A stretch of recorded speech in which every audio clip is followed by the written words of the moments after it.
Allez, coucou tout le monde, c'est parti avec l'oracle de la triade. Allez, qu'est-ce qu'on a comme énergie générale, s'il vous plaît?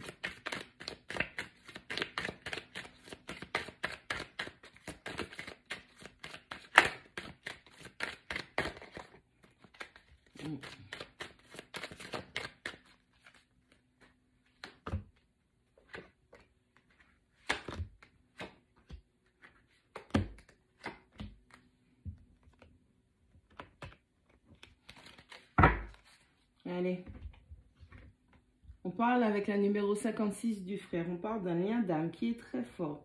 Un lien qui vous unit à une personne. Avec la numéro 10, on vous parle de la réussite. On vous parle du succès que vous allez avoir dans ce lien. Avec la numéro 29, l'élévation. On vous parle de la croissance que vous allez avoir ensemble. Alors avec une âme sœur, avec un lien d'âme, avec votre flamme jumelle potentiellement. On vous dit que vous allez non seulement grandir spirituellement, vous allez grandir physiquement, donc dans la vie de tous les jours, au niveau de vos expériences, de la compréhension et de ce que vous allez vous apporter l'un à l'autre en étant équilibré. On vous parle de votre plus-value financière aussi, ça va de soi. Alors, un lien qui est voué à la réussite. Oui. Avec la numéro 5, on dit que vous 1, 2, 3. Vous échangez, vous communiquez, vous êtes liés par vase communicant. C'est-à-dire que vous vous reflétez l'un et l'autre. Au niveau des émotions, l'autre vous montre ce sur quoi vous devez travailler et vice-versa. Cette personne aussi est dans la réciprocité avec vous au niveau des émotions. On parle de justice, on parle d'équité, on parle de l'équilibre au niveau des émotions. Et ça peut être aussi au niveau de la pensée. Vous êtes sur la même longueur d'onde avec cette personne. Avec la numéro 12, le sceau. C'est quelque chose qui est ancré, c'est quelque chose qui est gravé, c'est scellé. Allez, c'est immuable. Personne ne peut briser ce lien, rien ne peut briser ce lien. Rien ne peut séparer ses frères d'âme. Magnifique ça. On a cette personne, alors que ce soit un ami ou que ce soit au niveau sentimental ou même au niveau professionnel. Avec cette personne, on est voué à la réussite et on est voué à l'élévation. Votre relation aussi va changer de statut. Vous allez avoir une reconnaissance, que ce soit de vous, que ce soit de cette personne. Vous allez reconnaître le lien. Vous allez accepter. Vous allez accepter le lien pour ce qu'il est, à condition de clôturer des cycles, de laisser mourir ce qui doit mourir. On parle de la fin de quelque chose et le début d'une autre chose avec la 54. On clôture le cycle. Allez, avec la numéro 16, on vous parle de la mutation, une transformation profonde au niveau de votre compréhension et de vos connaissances. Avec la 8, Nadir, on dit que ça vous a pris du temps pour arriver jusqu'à là. C'est ce qui arrive. Vous avez l'impression qu'il n'y a rien qui se fait, qu'il n'y a rien qui se manifeste, que ça n'avance pas. On voit la potentialité, ce que ça pourrait être, mais le chemin, il est assez long. Hein. Plus on avance et plus on a l'impression que l'on recule. C'est un peu cette sensation que j'ai. Avec la numéro 55, la fusion, on vous parle de, encore une fois, de l'élévation. Hein. Déjà, il va falloir procéder à cette union en vous-même.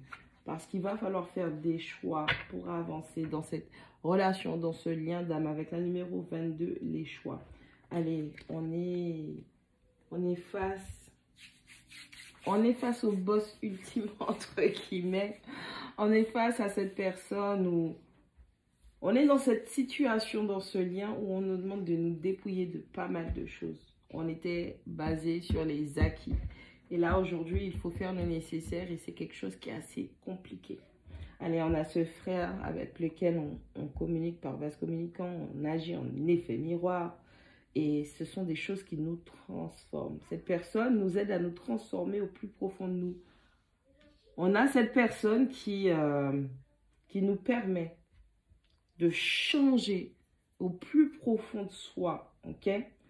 On réussit, on voit la potentialité. En tout cas, on va réussir dans ce lien. On est là pour réussir avec cette personne. Tout ça là, c'est scellé, c'est gravé, d'accord? On est protégé pour ça. C'est le chemin à suivre. C'est l'incarnation que vous avez demandé. Hein. On sort un petit peu de sa noirceur, on sort de ses... Moi, je vais utiliser la carte des doutes. On sort un petit peu de ses doutes. On parle de son indécision. On parle de sa non-action, son non-action.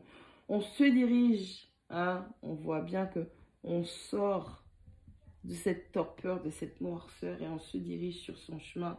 C'est ça, hein, qui est la vérité pour nous. Et on ascensionne pour cette vérité, ok? Il y a ce sentiment, il y a cette fusion, hein, de s'unir, d'être avec cette personne, la bonne personne. Il va falloir clôturer les cycles, il va falloir en ouvrir des nouveaux.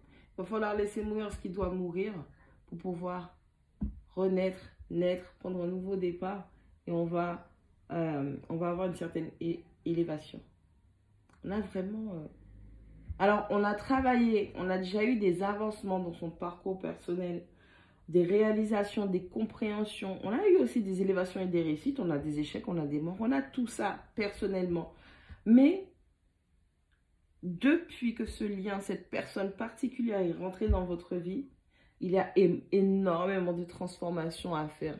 Il y a énormément de choses à changer dans votre vie. Parce que quelque part, cette personne vous montre, vous rappelle à votre esprit ce que vous saviez déjà, ce que vous aviez oublié. C'est le moment d'incarner votre parcours. C'est le moment d'incarner votre chemin. C'est écrit. On va dire ça. C'est écrit.